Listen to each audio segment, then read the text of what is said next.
Si Juri ay isang TikTok influencer, na mahilig sa sports pero naman siya magaling kaya binigyan siya ng kapangyarihan, at sa kabila ng pagiging teenager ngayon, mahilig siyang magpasikat at umarte na may demonyong kapangyarihan na nasa kanang braso, na maaaring isinumpa ng ilang sinaunang Diyos mula sa ibang mundo.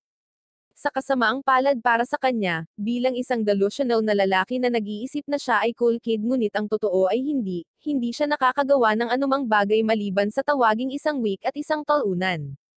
Ngayon, bago kayong lahat ay maging relatable sa kanya, hayaan ninyong ilabas ko ang magandang nangyari sa kanya at ipakita sa inyo kung paano pa rin siya namumuhay ng isang malayong mas magandang buhay kaysa sa ibang lalaki. Sa kabila ng kanyang hindi kagwapuhan na mukha, nagawa niyang mag-recruit ng 4 na babae para sumali sa literature club bilang nag-iisang lalaking miyembro nito. Swerte mo boy! Kasama sa kanyang harem ang kanyang kaklase at mga kaibigan noong bata pa, sina Tumoyo at Hatuko, ang pamangkin ng kanilang club advisor na si Chifuyo, at ang kanyang senior at ang presidente ng club, si Sayumi. Isang himala kung paano niya nazali ang kanyang sarili sa isang club room na may mga babae lamang ang mga miyembro.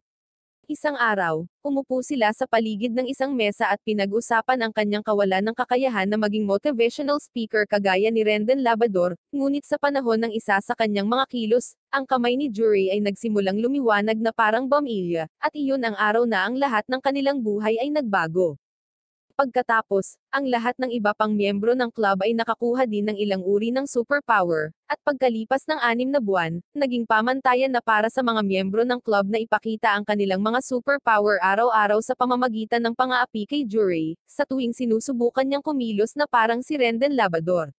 Lagi nila siyang tino-torture, pero sa kalaunan ay nagustuhan din ito ni Juri. Isang araw pagkatapos ng klase, ang kaklase at kababata ni Juri, si Tumoyo, ay naglalakad sa loob ng club at nadatnan niyang nakaupo si Juri sa sahig habang hawak ang kanyang kamay na parang nasasaktan. Si Juri ay kumikilos na parang may ilang lihim na kapangyarihan na namamalagi sa loob niya, ngunit si Tomoyo ay dumaan lamang sa kanya at umupo sa upuan. Ipinaalala ni Tomoyo sa kanya na ang tanging kapangyarihan na nasa loob niya ay ang kanyang mabahong utot na sinusubukang lumabas mula nang kumain siya ng itlog sa oras ng tanghalian. Nakaramdam ng kahihiyan, tumayo si Juri at sinabihan siyang makipaglaro man lang sa kanya, ngunit sinabi ni Tomoyo sa kanya na hindi lang siya ang nag-iisip na nakakainis siya. Ngunit sinabi ni Juri sa kanya na ang iba ay karaniwang nakikipaglaro sa kanya, at prinovoke siya nito na subukan ito. Pagkatapos ng kanilang pag-uusap, dumating sa club si Hatuko at ang iba pa, at naglakad sa loob ng silid. Nang maglaon, umupo sila sa paligid ng mesa at pinag-uusapan ang kanyang kawalan ng kakayahan na mag-improve sa kanyang lakas, at nagsalita si Juri sa kanyang pagtatanggol sa sarili. Sinabi niya na walang dahilan para maniwala sila na isang araw ay maaaring hindi sila makakuha ng mga supernatural na kakayahan, dahil ang pagpunta sa mundong ito ay isang himala. Pagkatapos, pinakita ni Juri ang kanyang kamay at pinakita ang kanyang kapangyarihan, ngunit, sa sorpresa ng lahat, ang kanyang kamay ay nagsimulang magningning, at iyon ang araw na ang lahat ng kanilang buhay ay nagbago. Pagkalipas ng 6 na buwan, naging pamantayan na para sa mga miyembro ng club na pumasok at magkaroon ng superpower check-up bawat buwan. Sa pamamagitan nito, pinahahalagahan ni Juri ang lahat para sa kanilang buwan ng inspeksyon ng mga superpower, at nag-teleport sila sa kalahati ng silid-aralan sa mga tiwangwang na bundok kung saan nag-away sina Saitama at Goku. Nagsisimula silang ipakita ang kanilang mga kapangyarihan, at sa una, ito ay isang naging labanan sa pagitan ni Chifuyo at Hatuko. Ipinaliwanag ni Juri ang kapangyarihan ni Chifuyo bilang world creation, na karaniwang nangangahulugan na siya ay isang Diyos na maaaring lumikha ng anuman mula sa bagay hanggang sa mga portal, sukat, at maging sa buhay. Sa kabilang banda, hawak ni Hatuko ang kakayahan na tinatawag na over-element, na karaniwang ginagawa siyang huling avatar na may kontrol sa lahat ng 5 elemento, kabilang ang apoy, tubig, hangin, lupa, at kidlat. Higit pa rito, maaari niyang pagsamahin ang anumang bilang ng mga ito upang bumuo ng mga hybrid na elemento. Nagsimula ang kanilang laban sa paglulunsad ni Chifuyo ng isang grupo ng mga fire spear kay Hatuko, at tumugon siya sa pamamagitan ng pagharang sa kanilang lahat gamit ang wind tornado. Pagkatapos nito, nagpapatuloy siya sa opens iba sa pamamagitan ng pagpalabas ng magma mula sa lupa, ngunit hinaranggan ito ni Chifuyo sa pamamagitan ng paggawa ng bedrock sa ibabaw nito, at mukhang nagsisimula ng tumindi ang kanilang laban. Kapag masyado nang tumindi ang laban, ginagamit ni Tumoyo ang kanyang kakayahan, clockwork, upang ihinto ang oras, pagkatapos ay pinaupo sila sa mga upuan at tinapos ang laban. Ang kanyang kakayahan ay nagpapahintulot sa kanya na huminto, magpabagal, at mapabilis ang oras ngunit hindi siya hinahayaan na maglakbay sa nakaraan. Pagkatapos nito, ginamit ni Sayumi ang kanyang kakayahan, ang Route of Origins, upang ibalik ang mga mandirigma sa kanilang orihinal na estado. Pagkatapos noon, nagpa siya si Jurei na ipakita ang kanyang kapangyarihan, ngunit biglang pumasok ang presidente ng Student Council na si Maria at sinabing nandoon siya para sa isang inspeksyon, dahil nakatanggap sila ng maraming ulat tungkol sa kanilang paggawa ng maraming ingay. Iniisip ni Jurei ang lahat ng pagkakataong sumisigaw siya habang nagpa-proclaim ng kanyang motivational speech, at nagpa siya na lutasin ang isyu sa pamamagitan ng paggawa nito muli. Humarap siya at nagsimulang kumilos na parang motivational speaker kagaya ng kanyang idol na si Rendon, at sinabi kay Maria na nalaman niya ang kanyang tunay na pagkakakilanlan, at alam niyang naruroon siya para sa pagsubaybay sa halip na isang inspeksyon. Patuloy pa rin sa pagsasalita si Jurei, ngunit sa wakas ay pinatigil siya ni Tumoyo sa pamamagitan ng pagsuntok sa kanyang mukha at humingi si Sayumi ng paumanhin sa mga pinagsasabi ni Jurei. Ngunit sa kanilang pagtataka, sinimulan siyang tanungin ni Maria kung paano niya nalaman ang tungkol sa kanyang tunay na pagkatao, at kung paano niya nalaman na pinagmamasdan niya sila mula nang ma-awaken niya ang kanyang superpower. Lumalabas na ang mga sinabi ni Jurei kay Maria ay talagang tumama sa oras na ito, at lahat sila ay nagsimulang magtaka kung siya ang nawawalang kapatid ni Rendon na isang motivational speaker. Tinanong nila siya tungkol sa kanyang mga kakayahan at kung ano ang alam niya tungkol sa kanila, at sinabi ni Maria na sasabihin niya sa kanila kung matalo siya sa isang labanan. Tinanong ni Tumoyo kung dapat niyang gamitin ang kanyang time stop ability at bugbugin siya, ngunit tumayo si Jurei at sinabing haharapin niya ang hamon na ito at ipakita rin ang kanyang kapangyarihan. Pagkatapos nito, inanunsyo ni Jurei ang kanyang kapangyarihan ay ang Hell's Door, at sinimulang ay unbutton ang kanyang blazer. Tinanong niya si Maria kung alam niya kung bakit siya nagsusuot ng blazer sa paaralan araw-araw, at sumagot si Mari na dahil taglamig ngayon at bahagi ng mga regulasyon. Ngunit tinututulan ito ni Jurei sa pagsasabing, sa totoo lang, ang kanyang blazer ay naka-embed ng iba't ibang mahiwagang seal na pumipigil sa kanyang kapangyarihan, at mas matimbang ito kaysa sa emosyonal na trauma ng lahat. Pagkatapos ay ibinato niya ang blazer kay Hatoko at naghanda para sa pagpapalabas ng kanyang kakayahan, Hell's Dark. Nagsimula siyang gumawa ng dark flames, at isang bola ng lila-itim na apoy ang nagsimulang mag-alab sa kanyang palad. Mukhang may malakas talaga na kapangyarihan si Jurei, ngunit pagkatapos ay inilabas ni Maria ang kanyang lakas at ipinakita na siya talaga ang tunay na may malakas na dark flames. Ang kakayahan ni Mari ay nagpapahintulot sa kanya na magnakaw ng anumang pamamaraan na nakikita niyang isinaaktibo sa kanyang harapan. Sa pamamagitan nito, agad niyang kinopya ang Hell's Dark Flames at napagtanto na, sa katotohanan, ito ay isang itim na bola ng apoy, na hindi naman mainit, at hindi rin ito gumagawa ng magandang ilaw. So, basically, basura lang para sa kanya ang magic ni Jurei. Nang may hayag ang katotohanan ito, ang kanyang supernatural na kakayahan ay nagpadismaya kay Jurei at siya ay bumagsak sa lupa na ang kanyang puso at kaluluwa ay nawasak. Nalungkot si Maria para sa kanya at ibinalik sa kanya dark flames, at sinabihan ang iba pa na purihin siya ng seryoso. Sinabi ni Maria na maaari nilang labanan siya ng sabay-sabay kung gusto nila, at nagpa siya si Tumoyo na tanggapin ang alok na ito. Lumapit siya sa kanya at sinabing kailangan lang nilang huwag gamitin ang kanilang mga kakayahan, at pagkatapos ito ay isang magiging 4 versus 1, at sinimulan nila siyang bugbugin na parang mga bullies. Kapag napagtanto ni Maria na mukhang dahado siya, hinayaan nila siyang humingi ng tawad, at sinabi ni Maria sa kanila na na-awaken niya ang kanyang kapangyarihan noong isang buwan, at noong una, tila walang silbi ito sa kanya. Pero isang araw, nakatanggap siya ng mensahe mula sa isang random na tao na nagsabi sa kanya na may mga taong katulad niya sa literature club, at doon niya sinimulang obserbahan ang mga ito at nalaman ang tungkol sa kanilang kapangyarihan. Dahil doon, umupo silang lahat at nagtataka kung sino ang misteryosong taong ito, at kung ano ang plano niyang gawin sa kanila gamit ang kanilang mga superpower. Pagkalipas ng ilang araw, pinapagawa ni Jurei ang lahat ng tao sa club na magkaroon ng kanilang mga lihim na pangalan na superhero.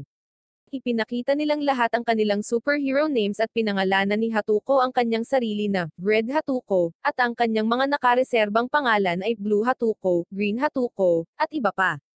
At sa pagtatapos ng araw, lahat sila ay sumang-ayon sa kanyang pangalang Grey Hatuko.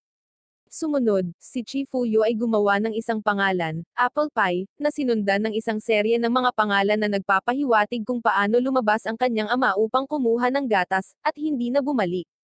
Ngunit bilang karagdagan, ang kanyang ina ay umalis at ninakaw ang pagkain ng kanyang kapitbahay na si Haring Bangis, at ngayon ay walang nakakaalam kung saan na siya nagpunta. Pagkatapos noon, lumingon si Jurei kay Sayumi, at ang kanyang mga ideya ay nagpangalan sa kanya bilang Swiftie, dahil idol niya si Taylor Swift, at nakatanggap ito ng thumbs up kay Jurei. Gayunpaman, sinabi sa kanya ni Jurei na hindi naman siya marunong kumanta at sobrang sentanado ng kanyang boses, kaya nay na si Sayumi at naglakad palabas ng silid. Panghuli, ibinunyag ni Tumoyo ang kanyang pangalan bilang Endless Paradox, at talagang maganda ang isang iyon, ganun din ang iniisip ni Jurei at binibigkas siya bilang panalo sa kompetisyong ito, at binigyan siya ng titulong master, habang si Jurei ay nag-iisip ng sunod na gagawin at nagtataka kung paano niya nagawang makisama sa apat na babae. Naglakad si Maria sa loob ng club room at sinabi sa kanila na sila ay maingay gaya ng dati. Bumalik si Sayumi at tinanong siya kung ano ang nagdala sa student council president doon, at sinabi ni Maria na nandoon siya para sagutin ang love letter ni Jurei na iniwan nito sa kanyang locker room. Sinabi ni Maria na tinanggap niya at inilabas ang liham at sinimulan itong basahin, at lahat, pati na ang lalaki mismo, ay nagsimulang magtaka kung tungkol saan ito. Sinusubukang alalahanin ni Jurei kung bakit ito nangyayari, at naalala na sinabi sa kanya ng kanyang doktor na nagdurusa siya sa isang malubhang kaso na RIZ at pagkatapos ay bumalik sa kanyang katinuan. Tinanong siya ni Tumoyo kung ano ang tungkol dito habang naiyuyugyug siya na parang baliw. Sinimulan ni Maria na basahin ang liham, at ito ay naging isang komplikadong salita na mensahe sa kanya, kung saan sinubukan ni Jurei na sabihin sa kanya na nakaisip siya ng pangalang robber, para sa kanyang kapangyarihan. Ngunit dahil sa Japanese na salito ito nakasulat, ang salitang robber ay mababasa rin bilang lover, at napagkamalan iyon ni Maria at naisip niya na malinaw na ito ay isang love letter mula sa kanya na nagkukumpisal ng kanyang nararamdaman sa kanya. Si Tumoyo ay nagsimulang makipagtalo pabalik at sinubukang kausapin si Maria, ngunit pinatahimik niya ito sa pamamagitan ng pagtawag sa kanya ng plot na parang isang cutting board, at pagbibigay sa kanya ng emosyonal na pinsala tulad ng ginawa ng kanyang mga magulang. Masyado itong pinersonal ni Tumoyo at ginagamit ang kanyang kapangyarihan upang ihinto ang oras, ngunit ninakaw ito ni Maria at sinabi sa kanya na nakagawa siya ng isang malaking pagkakamali. Ngunit pagkatapos ay nakiusap si Jurei sa kanya na ibalik ito, at ginawa ito ni Maria bilang tanda ng pagsisimula ng kanilang relasyon. Kinaumagahan, naghihintay si Maria sa labas ng kanyang klase para ihatid siya sa club room at kumilos na parang isang cute at mapagmalasakit na kasintahan. Nagpapalitan sila ng impormasyon sa pakikipag-ugnayan, at pinalitan ni Maria ang kanyang email ng Maria Jurei Forever Love. Pagkatapos noon, dinala niya siya sa club room at sinabihan siyang I enjoy ang kanyang oras ngunit huwag na huwag siyang lokohin, kung hindi, gagawin niya itong crispy king chicken.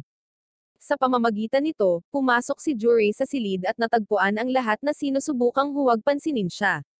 Tila lahat sila ay nagseselos, at ayaw ng ibang girls na magka-girlfriend siya ng ganoon. Sinabi nilang lahat sa kanya na umalis at mawala sa isang kagubatan, ngunit naiintindihan ni Jurei ang sitwasyon at sinabi niya na lutesin niya ang hindi pagkakaunawaan na ito. Nang maglaon sa araw na iyon, tinawag niya si Maria at nagpaalam tungkol sa liham at humingi ng paumanhin sa pananakit nito. Sinabi ni Maria sa kanya na huwag mag-sorry, dahil kasalanan niya kung nagkamali siya, at pagkatapos ay umalis na umiiyak, at nagtataka si Jurei kung magiging okay lang ba siya. Si Tomoyo ay lumabas at sinubukang i-comfort siya, at sinabi sa kanya na wala siyang kasalanan at mabuti na lang na nakipaghiwalay siya bago pa lumaki ang mga bagay. Kalaunan ng gabing iyon, pinadalhan siya ni Maria ng email at tinanong siya na ikalulugod niyang maging kaibigan pa rin siya.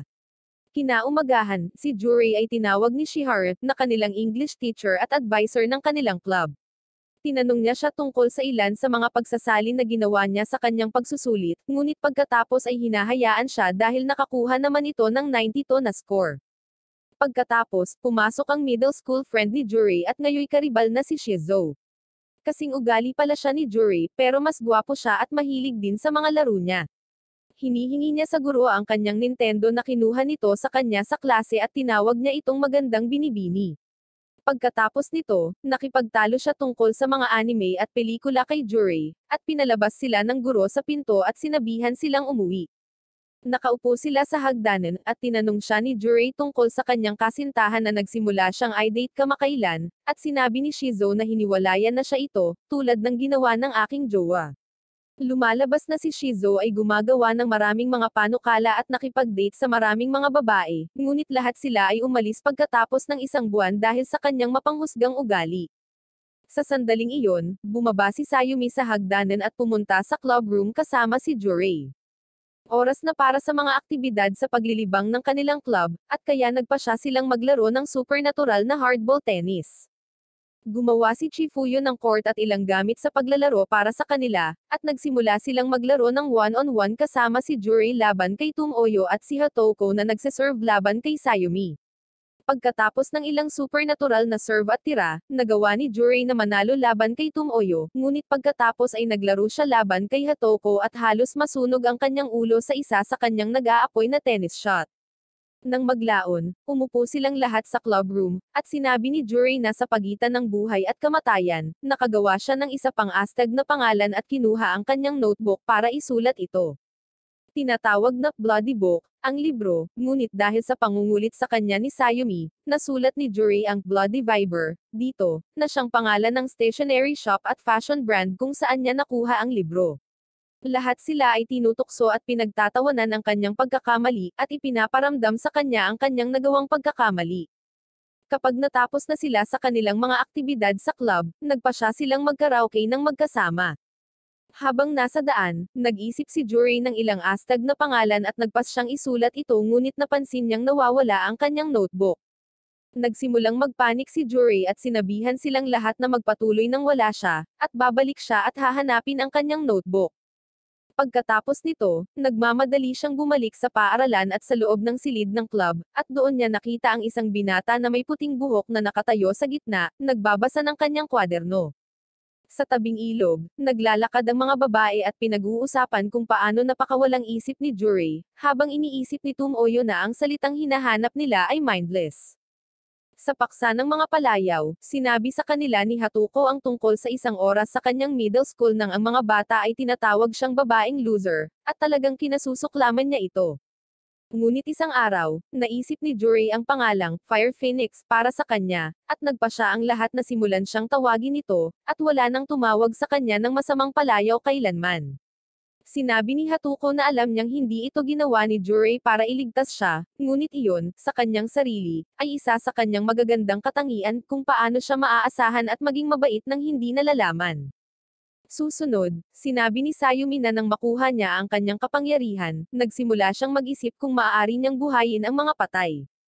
Ngunit si Jurei ang nagsabi sa kanya na huwag gawing iyon, at ngayon ay naiintindihan na niya na hindi dapat umiral ang ganoong kakayahan sa mundo nila, at sa gayon ay gumaan ang pakiramdam niya. Idinagdag ni Chifuyo na sinabi sa kanya ni Jurei ang parehong bagay tungkol sa hindi paglikha ng buhay, at kinikilala nilang lahat kung paano naisip ni Jurei ang kanilang mga kapangyarihan, at palagi siyang nag-iisip ng mga astag na pangalan at gumagalaw para sa kanila. Samantala, alam ni Tumoyo kung ano ang maaari niyang aktwal na iniisip, at nagtataka kung paano niya maiisip ang isang senaryo kung saan mapapamahalaan niya silang lahat sa pamamagitan ng pagtitulo sa kanilang mga kakayahan ng sarili niyang mga pagpapangalan. Sa kabilang banda, tinanong ng binata sa paaralan si Jurei kung bakit siya andito sa ganitong oras, at pagkatapos ay sinabi na siya ay may isang mahusay na kakayahan sa pagpapangalan. Nang marinig ito, naging maliwanag ang mga mata ni Jurei at nawalan sa isip. Umupo silang dalawa at nag-uusap tungkol sa mga astag na palayaw, at sinabi sa kanya ng lalaki na pinapanatili din niya ang kanyang katulad na notebook at kinuha ang kanyang reverse cruise book.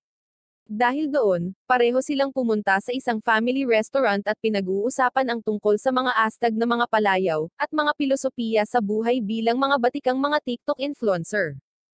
Sa sandaling iyon, si Tumoyo ay naglalakad sa loob ng restaurant at lumapit sa kanilang mesa, at tinanong ni Jurei kung ano ang ginagawa niya doon. Sinabi ni Tumoyo na madalas siyang pumupunta sa restaurant na ito at tinanong kung ano ang ginagawa ng kanyang nakatatandang kapatid doon. Ang kanyang tunay na pangalan ay Kiryo, at siya ay nandito dahil gusto niyang makipagkaibigan kay Jurei. Dati siya ay nasa parehong literature club noong siya ay nag-aaral, at ngayon ay isa na lamang siyang dakilang tambay na tumakas sa kanilang bahay at mahilig kumilos na parang pabigat sa lipunan. Hiniling sa kanya ni Tum Oyo na bumalik sa bahay, ngunit sinabi niya na mayroon pa siyang mga laban na natitira upang labanan at sinabihan siya na ipadala ang kanyang mga gastusin sa pamumuhay, at pagkatapos ay gumawa ng isang tactical escape nang hindi nagbabayad para sa kanyang bahagi ng pagkain. Ngunit bago umalis, sinabi niya na ang kanyang Lucifer Strike ay balang araw ay sasalungat sa kanyang Hell's Dark at saka umalis. Kapag wala na siya, umupo si Tum Oyo sa tapat ni Jure at humingi ng tawad sa kanya para sa inasal ng kanyang kapatid, at tinanong niya ito kung bakit magkaiba sila ng apelyido. Sinabi ni Tum Oyo sa kanya na siya ay kanyang stepbrother, at magkaiba sila ng ina. Kahit na si Kiryo ay nakatira sa kanila mula pagkabata, gusto niyang panatilihin ang apelyido ng kanyang ina. Pagkatapos nito, tinanong ni Tum Oyo kung sinabi niya sa kanya ang tungkol sa kanyang mga superpower, at sinabi ni Jure na hindi niya sinabi. At si Tum Oyo ay nagsimulang ngumiti, napagtanto na ang misteryosong lalaki ay maaaring ang kanyang tunay na nakatatandang kapatid na lalaki pagkatapos ng lahat. Kinaumagahan, dumating si Jure sa paaralan at nakita si Chifuyo na nakatayo sa labas ng gate. Tinanong niya siya kung ano ang ginagawa niya doon at kung hindi pa ba siya late sa kanyang klase, ngunit sinabi ni Chifuyo na nagpa siya siyang huminto sa pag-aaral na ikinagulat ni Jure. Matapos marinig iyon, sinundo ni Jure si Chifuyo at isinakay sa likod papunta sa kanyang paaralan. Sa paaralan, binati siya ng kanyang kaibigang si Madoka na tumingin kay Jure at tinanong si Chifuyo kung sino siya. Ipinakilala siya ni Chifuyo bilang lalaki mula sa literature club, at pagkatapos ay pumasok sila sa loob ng paaralan para sa kanilang mga klase. Sinabi ni Jure na nakalimutan niyang tanungin siya kung bakit siya nagpaplanong mag-drop out sa paaralan, ngunit pagkatapos ay nagpa siya na bumalik sa kanyang paaralan at iwanan ito doon. Bumalik sa paaralan, nakasalubong niya si Shihara Sensei, na nagsabi sa kanya na tignan ang kanyang dinadaanan, at pagkatapos ay nagtanong kung dumating si Chifuyo sa club ngayong umaga. Nang maglaon sa araw na iyon, nagkita silang lahat sa club ng literatura, at sinabi ni Jure na napagtanto niya ang isang bagay na seryosong kamangha-mangha. Gumawa siya ng ilang hype, at pagkatapos ay ibinunyag na lahat sila ay makakagawa ng walang katapusang cosplay sa pamamagitan ng pagsasama-sama ng mga kapangyarihan, at dapat itong subukan. Pagkatapos nito, inilagay nila ang kanilang mga rekomendasyon sa isang piraso ng papel at ilagay ito sa loob ng isang ballot box. Pagkatapos ay salaitan sila sa pagbunot nito at pag-cosplay ng kahit anong mapili nila. Nagtapos si Jure na naging thought material ni Sayumi na may maid costume, at si Sayumi mismo ang kailangang magsuot ng sports outfit. Bumunot si Hatuko, at siya ay gaganap bilang isang malaking araw. Si Chifuyo ay nakasuot na parang inmate, at bubunot na si Tum Oyo, ngunit sinabihan siyang huwag nang bumunot dahil alam na nila ang kanyang isusuot. Habang silang lahat ay nag-e-enjoy sa kanilang mga litrato, pumasok si Shihara Sensei. Ngunit lahat sila ay nakapag-alis na ng kanilang cosplay costume at ibinato sa mukha ni Jure. Nagsuot ulit silang lahat ng kanilang mga uniforme, at tinanong ni Shihara Sensei si Chifuyo kung bakit siya nakauwi ng maaga mula sa paaralan.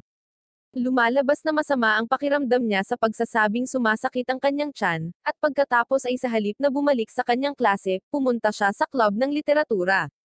Tinanong siya ni Shihara Sensei kung talagang masakit ba ito or hindi, at sinabi niya na masakit talaga. Sa pamamagitan nito, sinabi ni Shihara na magiging okay siya at kakausapin niya ang kanyang kapatid na babae, at sasabihin sa kanya na bumalik sa bahay. Sa sandaling umalis siya, pumasok si Chifuyo sa loob ng isang portal at agad na bumalik sa kanyang silid bago pa siya makausap ng sinuman. Ngunit pagdating niya doon ay nasa pintuan na si Madoka at gusto niya itong kausapin. Pagbalik sa bahay ni Jure, hinubad niya ang kanyang mga damit at nagpaplanong manood ng ilang mga pelikula at nag-stretching ng kanyang muscles. Pero biglang sumulpot si Chifuyo sa harapan niya at sinabing gusto rin niyang manood ng pelikula. Sinabi ni Jure na walang pelikulang mapapanood at tinanong siya kung bakit siya naroon. Sinabi ni Chifuyo na nakipag-away siya kay Madoka dahil sinabihan niya itong ihinto ang pagpunta sa literature club, at ihinto ang pakikipaglaro sa mga bata sa high school. Nang marinig ito, sinabihan siya ni Jure na umuwi muna at pag-uusapan nila ito ng detalyado sa susunod na araw. Pero sinabi ni Chifuyo, na awkward daw kasi anden pa siya sa bahay niya, at ayaw niya itong harapin sa ngayon. Tinanong ni Jurei kung gusto niya itong sumama sa kanya, at sinabi niyang oo, ngunit pagkatapos ay ipinadala siya sa kanyang tahanan gamit ang portal bago pa man siya hayaang magsuot ng anumang damit or anumang bagay. Naitleport siya sa harap mismo ng kanyang silid, at si Madoka ay naglalakad sa labas, humihingi ng paumanhin kay Chifuyo tungkol sa pakikialam niya sa gusto niya. Ngunit sa kanyang gulat, nakita niya ang walang saplot na si Jurei na nakaupo doon, at nagsimula siyang magpanik at tumakbo pabalik sa loob. Hindi nagtagal, sumunod si Chifuyo sa likod at umakyat sa hagdanan, at tumakbo palabas si Madoka at niyakap siya at sinabihan siyang ihinto ang paglabas kasama ang mga high school, or gagawin nila siyang isang tall-unang loser tulad ni Jurei. Sinabi sa kanya ni Chifuyo na hindi niya ito mapipigilan, at gusto niyang makipaglaro sa kanila at gusto rin niyang makipaglaro sa kanya, ngunit hindi ito ikinatuwa ni Madoka at galit na umalis ng bahay. Kinabukasan, umupo sina Chifuyo at Jurei sa isang bench pagkatapos ng klase at uminom ng soda. Sinabi ni Chifuyo na nabigo siyang ayusin ang kanilang pagkakaibigan ngayon, at hindi siya pinansin ni Madoka buong araw. Tumanggi siyang ayusin ang kanyang gamit at hindi rin kumain ng kanyang pagkain sa oras ng tanghalian, at ngayon ay kailangan niyang pumunta sa Mexico, Pampanga at bumili ng bago. Tumingin si Jurei sa kanya at tinanong siya kung seryoso siya sa kanyang sinabi, ngunit sinabi ni Chifuyo na para mapindot ng lahat ang like button nitong video, sasabihin niyang biro lang iyon, at walang makakapalit kay Madoka. Sinimulan niyang ipagpalit ang katotohanan na marahil ay hindi na niya magagawang maging kaibigan muli si Madoka, ngunit pagkatapos ay lumuhad si Jurei sa kanyang harapan at bilang kanyang knight and shining armor, sinabi na ibabalik niya ang kanyang kaibigan sa kanya, at wala siyang dapat na ikabahala. Dahil doon, bumalik si Chifuyo sa literature club, at si Jurei ay naghintay sa labas ng eskwelahan ni Madoka para salubungin siya doon. Si Madoka ay lumabas at agad na nabigla sa kanyang paningin at tinanong kung ini-stalk niya siya. Ngunit sinabi ni Jurei na sinabi sa kanya ni Chifuyo ang tungkol sa kanyang schedule, at kailangan lang niyang makinig sa kanya hanggang sa dumating ang susunod na boss. Pumunta sila sa hintuan ng boss at nag-uusap sa daan. Sinabi ni Jurei na ang bawat isa ay may ilang mga lihim na hindi nila maaaring sabihin sa iba, at iyon ay totoo din sa pagitan ng matalik na magkaibigan, at sinabi ni Madoka na naiintindihan niya iyon ngunit hindi pa rin niya gusto na si Chifuyo ay may itinatago mula sa kanya. Pagkatapos ay sinabi ni Jurei na sasabihin niya sa kanya ang kanilang sikreto, ngunit dapat niyang ipangako na hinding-hindi ito ipagsasabi, at talagang pinahahalagahan niya si Chifuyo bilang isang kaibigan. Dahil doon, pinahype siya nito at sinabi sa kanya na isa talaga siyang TikTok influencer na isa ring gamer, at nakikipaglaro si Chifuyo sa kanya pagkatapos ng klase at pigilan siyang maging pabigat sa laro. Nang marinig ito, tinitingnan ni Madoka ang mukha ni Jurei at nagtataka kung bakit ipinagmamalaki niya ito, ngunit pagkatapos ay dumating si Shiharu Sensei kasama si Chifuyo sa kanyang kotse at binigyan niya si Madoka ng isang twinny stuffed toy, at hiniling sa kanya na maging kaibigan muli. Niyakap siya ni Madoka, at sa wakas ay nagkaayos na silang dalawa. Kinabukasan, naglalakad si Jurei sa loob ng club room at tinutokso ng iba para sa kanyang bagong palayaw, ang TikTokerist, at mythic gamer. Ngunit hindi niya pinapansin ang mga ito at patuloy na pinupuri si Chifuyo para pasayahin siya. Pagkatapos noon, tinanong ni Jurei ito kung bakit niya pinaplanong tumigil sa pag-aaral, at ibinunyag ni Chifuyo na hindi tulad ng mga hindi masyadong matalinong tao sa mundong ito, nag-aaral siya ng mag-isa dahil gusto niyang laktawan ang mga grado at makapasok sa high school sa lalong madaling panahon, upang siya ay maging isang pantay sa kanilang lahat at magkaroon ng mataas na posisyon sa lipunan. Makalipas ang ilang araw, naglalakad si Jurei sa loob ng club na may dalang napakalaking pulang case ng gitara. Umupo siya sa upuan at sinisikap na mapansin siya ng iba, ngunit hindi siya pinansin ng lahat. Gayunpaman, hindi nagtagal, nagsalita si Hatuko at tinanong siya kung ano ang dala niya. Sinabi ni Tumoyo na sinadya nilang huwag siyang pansinin, kaya siya ay nagpasikat ng kaunti, at sinabing binili niya ito dahil akala niya ay astag maglakad papasok na may dalang gitara kahit hindi niya alam kung paano gamitin ito. Si Jurei ay nagsimulang kumilos kaagad at tinanong siya kung paano niya nalaman na may gitara sa loob, dahil maaaring mayroong anumang bagay sa loob na kanyang inilagay, bukod sa gitara. Si Tumoyo ay tumingin sa kanya ng hindi nasasabik na tingin at pagkatapos ay hinayaan siyang buksan ito upang ipakita ang isang pulang gitara sa loob. Tinawag niya itong Red Infinity, at sa sandaling iyon, pumasok din si Chifuyo sa silid at tinanong siya tungkol sa gitara. Tinanong ni Chifuyo kung maaari niyang makuha ito, ngunit sinabi ni Jurei na hindi pwede, at na hindi siya maramo, ngunit ang gitara lang ang kanyang mahalagang gamit at hindi niya maaaring hayaan ang sino man na makuha ito. Nang marinig ito, sinabihan ni Chifuyo na ipikit ang kanyang mga mata saglit, at dinuplicate niya ang gitara at sinabihan siyang piliin kung alin ang tunay. Sinabi ni Chifuyo na maaari niyang piliin ang tama sa pamamagitan ng pagsira sa isa. Sinubukan ni Jurei na kumilos ng matalino at kinuha silang dalawa at binasag sa sahig. Sinabi niya na si Chifuyo ay talagang matalino, at pareho itong mga peke, ngunit sinabi ni Chifuyo na isa lang talaga ang peke doon at binasag niya ang kanyang mahalagang gitara sa sahig. Napaluhod si Jurei at nagsimulang umiyak sa mga nakakalat na piraso ng gitara, at hinihintay siya ni Chifuyo na matapos sa kanyang drama bago ayusin ang gitara. Pagkatapos ng paaralan, lumabas siya kasama si Hatuko ngunit napagtanto niyang nakalimutan niya ang kanyang backpack sa loob ng club room, at sinabihan siyang magpatuloy nang wala siya. Siya pagkatapos ay nagmamadaling bumalik ngunit ang kanyang nasaksihan doon ay labis na ikinagulat niya. Sa loob ng silid, si Tum Oyo ay naglalaro, tulad ng kanyang mga middle school days, at lumalabas na si Tum Oyo ang talagang responsable sa pagpapakita ni Jurei kung ano siya, bilang siya ay nag-idealize ng kanyang mukha habang siya ay lumaki, at si Jurei ay ang tanging nakakaalam ng kanyang madilim na nakaraan. Pumasok si Jurei at sinabing natutuwa siyang makahanap ng isang kasama na nasisiyahan sa kanyang mga kinikilos, at pagkatapos ay sinabi sa kanya na naroon siya upang kunin ang kanyang backpack. Yumuko siya para kunin ito at nasilip niya ang screen ng laptop ni Tom Oyo bago ito isinara ni Tom Oyo. Nang may mapulang mukha, tinanong siya ni Tom Oyo kung may nakita siya, at tinanong ni Jurei kung tinutukoy niya ang pinakabinibisitang website sa mundo, ngunit sinabi ni Tom Oyo na hindi iyon, at sinimulan niyang basahin ang pagsusulat ng istilong otako na binasa niya sa screen. Tinanong siya ni Tum Oyo kung paano niya nagawang basahin ang lahat ng iyon sa isang segundo, at ngumiti siya pabalik sa kanya dahil sa pagmamaliit sa kanyang kakayahan, at sinabi ni Jurei na napanood niya ang fastest reader in the world na si Josh kaya ginaya niya ito. Sinimulan niyang sakalin si Jurei hanggang sa mamatay upang pigilan ang kanyang sikreto na lumabas, at tinanong siya kung bakit siya ay kumikilos ng napakatahimik at kung gusto niyang tumawa, magagawa niya. Ngunit sinabi ni Jurei sa kanya na walang matatawa sa pagiging isang light novel author. Napagtanto ni Tum Oyo na nakikipag-usap siya sa mahilig magbasang si Jurei at nakatagpo ng kaliwan sa katotohanan iyon.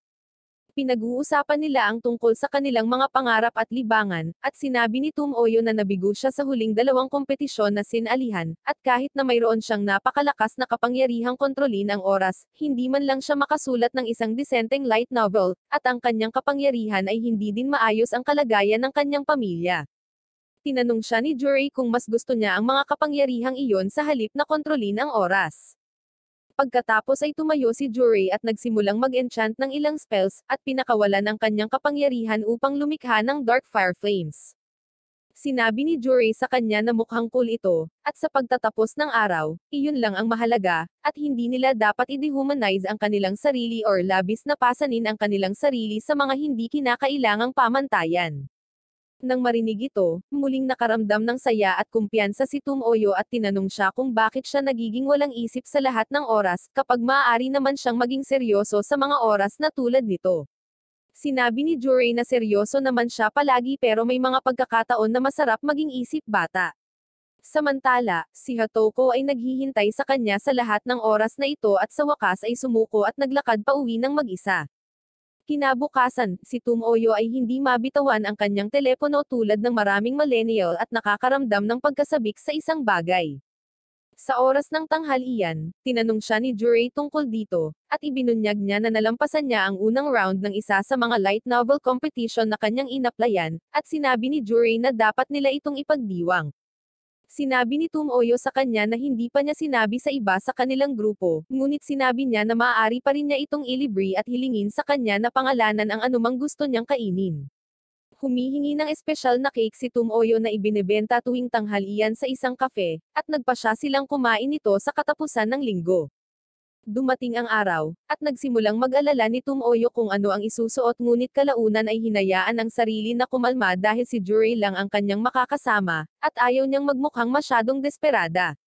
Sa kabilang banda, nag-aalala rin si Tum Oyo sa kanya tungkol sa pagsusuot nito ng masyadong badoy, at ayaw nitong sumama sa kanya sa pampublikong lugar. Kinaumagahan, nagkita sila, at sa kanyang pagtataka, si Juray ay nakasuot ng normal na damit, at sinabi ni Juray sa kanya na hindi siya pinapayagang pumili ng kanyang mga damit, at ang kanyang nakatatandang kapatid na babae ang pumili para sa kanya. Pumunta sila sa kafe, at nagsimula si Juray sa isa sa pinakamahalagang tanong sa buhay. Tinanong niya si Tung Oyo kung ano ang gusto niyang kainin at ayaw niyang makarinig ng sagot na ikaw na ang bahala. Pagkatapos nito, iminumungkahi ni Juray na makakuha sila ng isang espesyal na discount para sa dalawang cake, at nag-order pa siya ng isang double espresso para sa kanyang sarili upang kumilos ng call, at parang nahiya si Tung Oyo. Pagkatapos nito, bumisita sila sa isang tindahan ng anime at manga, at tinatapos ang araw na may ilang matatamis na inumin.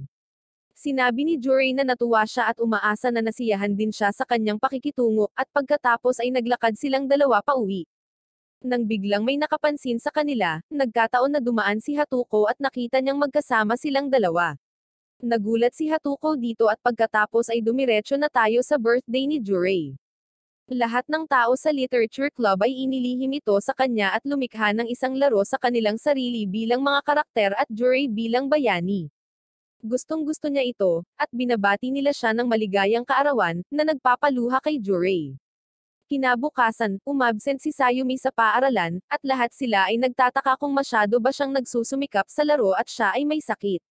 Upang makabawi, nagpasya silang magpadala ng isang kinatawan mula sa kanilang grupo upang suriin siya, at ang nanalo ay si Juray dahil nagtrabaho siya ng husto para sa kanyang kapakanan.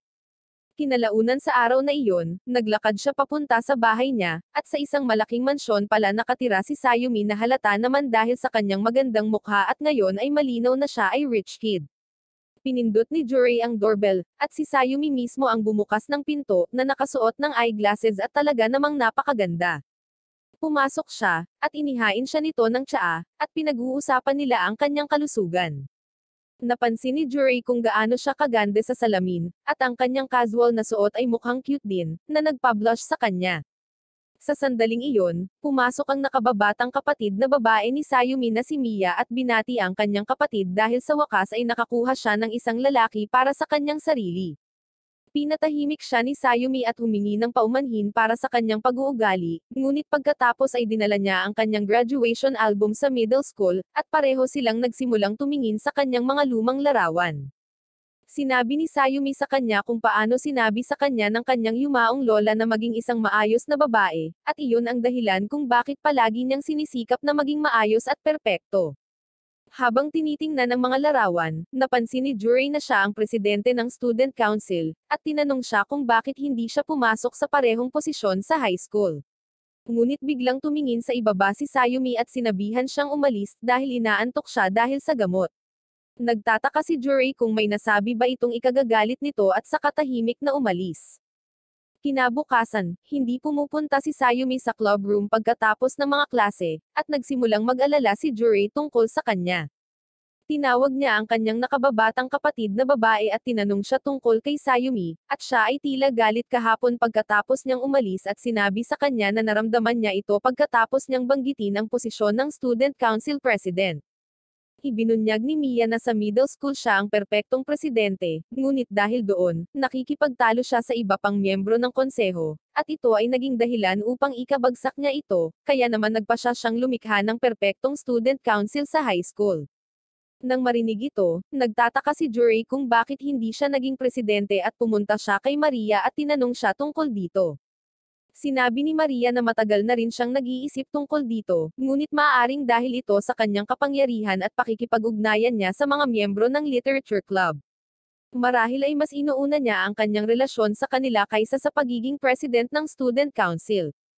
At pagkatapos ay tinanong siya ni Juray kung kailan ang halalan ng student council, at sinabi ni Maria sa kanya na kailangan makapag-apply bago ang Setyembre, at ang mga halalan ay ginaganap kalagitnaan ng Oktubre. Sa sandaling iyon ay nagsimula mag-isip si Juray pabalik sa oras na iyon, at naalala na yun ang panahon na una nilang nakuha ang kanilang mga kakayahan, at iminungkahi ni Sayumi na burahin ang lahat ng kanilang kapangyarihan sa pamamagitan ng paggamit ng kanyang origin route dahil ito ang pinakamahusay na opsyon para sa kanila na bumalik sa pagiging normal na high schoolers.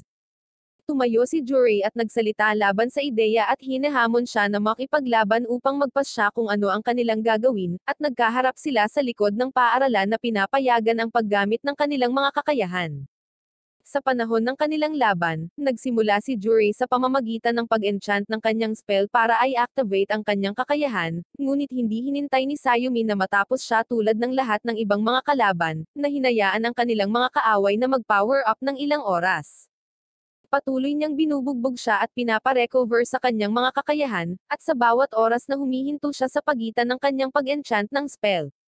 Gayunpaman, si Jurei pala ay isang bida na gustong mabugbog muna sa una, at lalo na kung si Sayumi ang gumagawa nito, at sinabi ni Jurei na hindi niya alam kung kailan susuko at kinutya siya.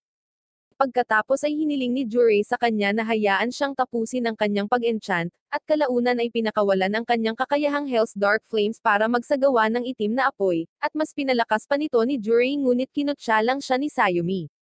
Ginamit ni Sayumi ang kanyang martial arts at ibinagsak siya, at pagkatapos ay sinabi na ngayong nailabas na niya ang kanyang kakayahan, hindi siya dapat magsisi at gamitin ang kanyang kapangyarihan upang maibalik siya sa kanyang orihinal na estado. Sa tingin ni Sayumi ay mabuburn nito ang kanyang kapangyarihan, ngunit sa kanyang pagtataka, hindi nito gumagana, at tinanong niya siya kung alam na niya ang tungkol dito. Sinabi ni Jurei na ito ay isang posibilidad na kapag nakuha na niya ang kanyang kapangyarihan, magiging mahirap para sa kanya na tingnan ito bilang hindi isang orihinal na bahagi ng kanyang sarili, at ganoon din ang masasabi para sa kanyang pagtingin sa iba, at iyon ang dahilan kung bakit hindi magawang burahin ni Sayumi ang mga ito habang itinuturing niyang bahagi ito ng pinagmulan. Tinanong siya ni Sayumi kung bakit siya nagdesisyon na makipag-away kahit alam niyang wala siyang kalaban-laban, at nagsimulang mag-isip si Jurei tungkol sa isang astag na bagay na sasabihin dahil hindi niya masabi sa kanya na gusto lang niyang tinapakan siya ng babae. Sa wakas ay nagsalita si Jurei at sinabi sa kanya na gusto niyang manatili ang kanilang kapangyarihan, dahil ito ay mas makakabuti para sa kanilang lahat. Sinabi ni Sayumi na hindi niya mapagkakatiwalaan ang sinuman or ang kanyang sarili sa mga kapangyarihang ito, at natatakot na isipin na ang isa sa kanila ay magiging isang tiwali at gamitin ang kanilang mga kapangyarihan para sa kasamaan.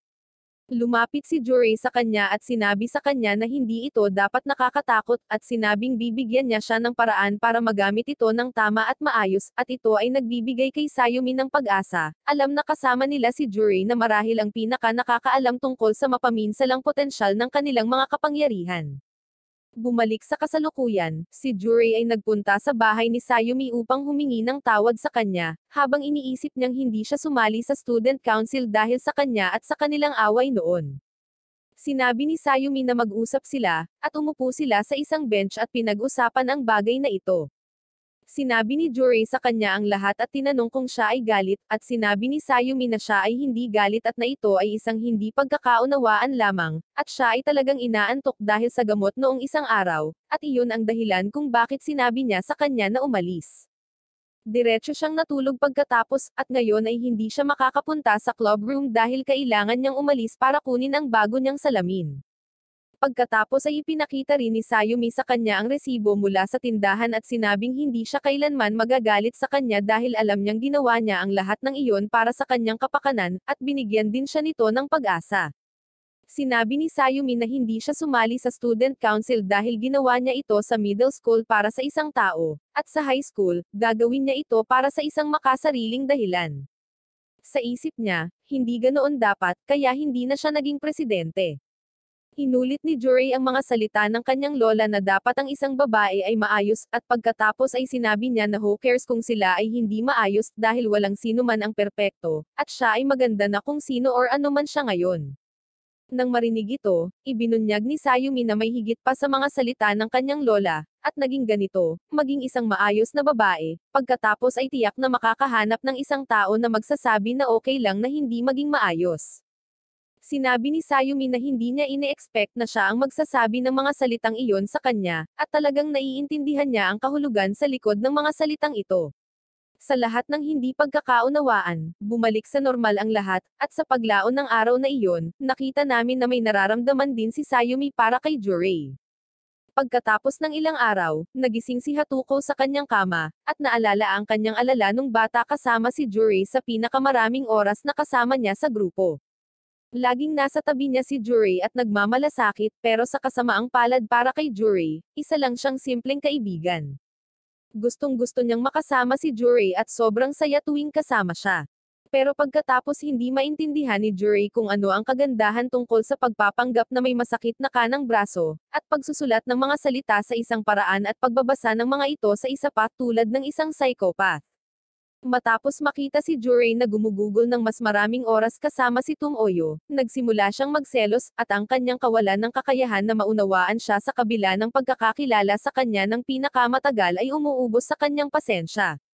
Isang umaga, si Jurei ay ginaisang ng kanyang kapatid at sinabihan siyang ipatawag ang kanyang kaibigan, si Hatuko, ngayong gabi, dahil hindi uuwi ang kanilang mga magulang, at ayaw niyang mamatay sa hindi masarap na pagkain na niluluto nila. Ganon din ang iniisip ni Jurei at sinabing kakausapin niya ito sa klase, at maghahanda na sa pagpasok sa paaralan. Sa kanilang pagpunta sa paaralan, siya ay naglalakad kasama si Hatuko at hiniling sa kanya na sumama sa pagluluto para sa kanila ngayong gabi, at nagpasya silang gumawa ng pork steak na walang pork. Talagang masaya ang pakiramdam ni Hatuko tungkol dito at nakangiti siya sa lahat ng klase niya. Pagkatapos ng mga klase, umupo silang lahat para sa kanilang mga aktibidad sa club, at ang kanilang itinakdang paksa ay mga light novel. Pinili nilang lahat ang kanilang mga tema at inilabas ang kanilang trabaho, ngunit sinabi ni Tumuyo na wala siyang maisip at humingi ng paumanhin sa hindi pagsusulat ng anuman, at sinabi ni Sayumi na ayos lang. Pagkatapos ng klase, sinabihan ni Jurei si Hatuko na umuwi muna ng mag-isa dahil may pag-uusapan sila ni Tumuyo. Nalungkot si Hatuko ngunit lumakad pa rin palabas at pumunta sa kanyang tahanan mag-isa. Bumalik sa club room, si Jurei ay naglalaro ng pagpapanggap kasama ni Tumuyo at gumaganap ng isang combo move na magkasama sila bilang isang pares. Tinanong siya ni Tumuyo kung bakit niya ito ginagawa, at sinabing hindi siya ganoon kalungkot na mananatili siya upang makipaglaro sa mga haka-haka na mundo kasama niya, at mayroon din siyang trabaho na dapat gawin. Sinabi ni Jurei ang dahilan kung bakit hiniling niya sa kanya na manatili muna at wag umuwi, ay dahil alam niya na nakaramdam siya ng labis na presyon na magsulat ng isang bagay na hindi maganda or hindi naaayon sa kanyang mga pamantayan, at iyon ang dahilan kung bakit siya nabigo sa paggawa ng isang sanaysay kahit na siya ay marahil ang pinakamahusay na manunulat sa kanila. Tinanong siya ni Tumuyo kung paano niya nalaman ang tungkol doon, at tumugon si Jurei na instinct niya lang.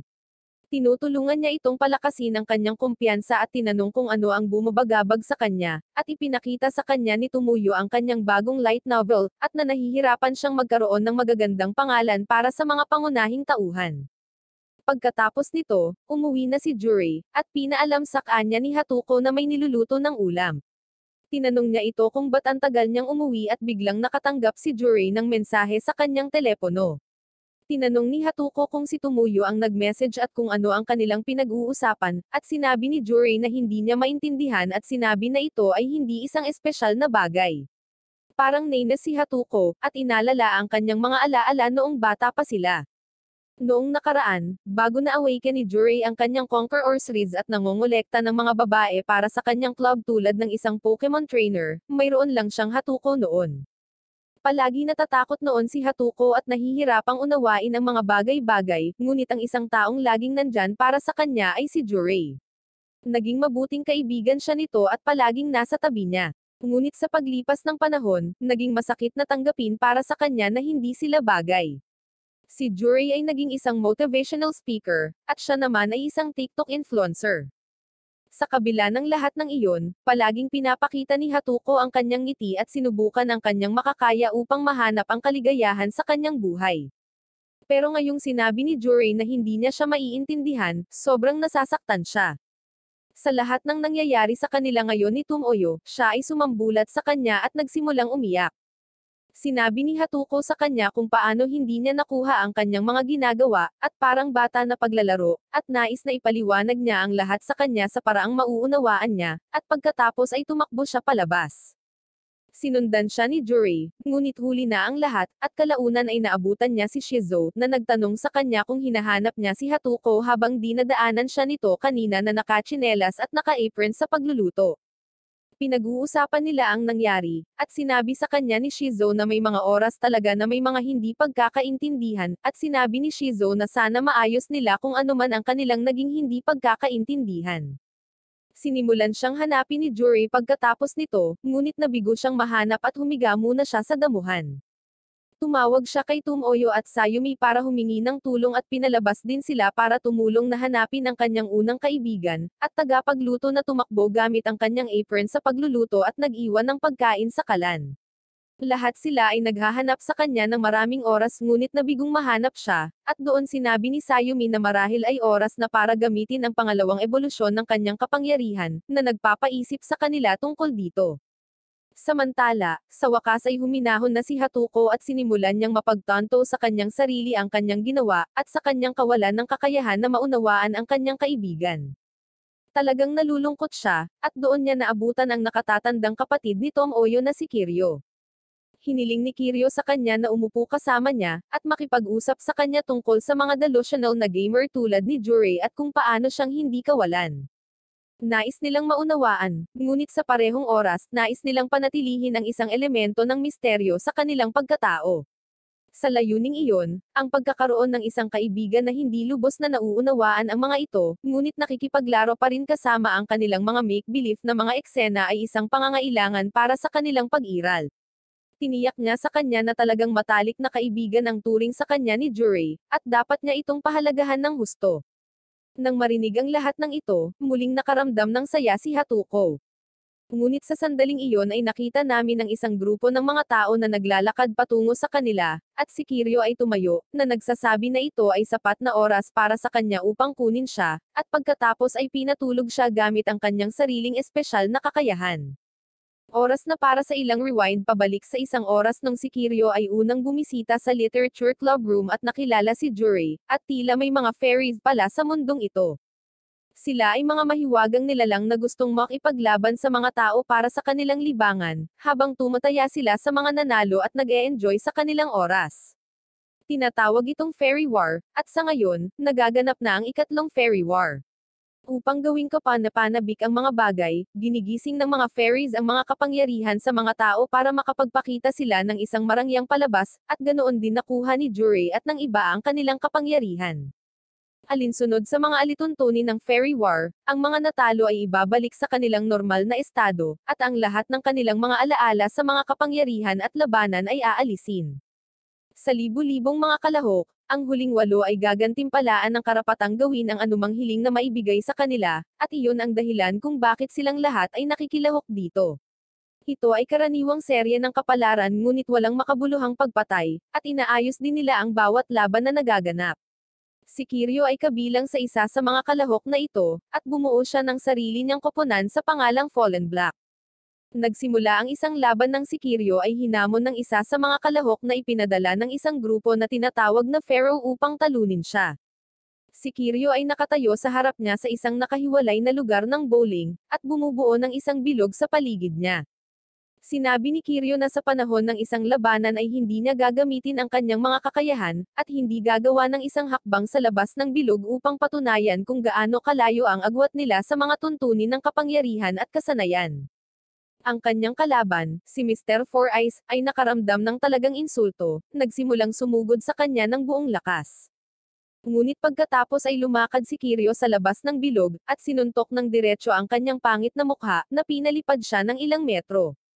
Sinabi ni Mr. Four Eyes na sinira ni Kiryo ang kanyang pangako, at sinabi ni Kiryo sa Rule Number 21, huwag magtiwala sa mga pangako ng isang kaaway sa panahon ng labanan.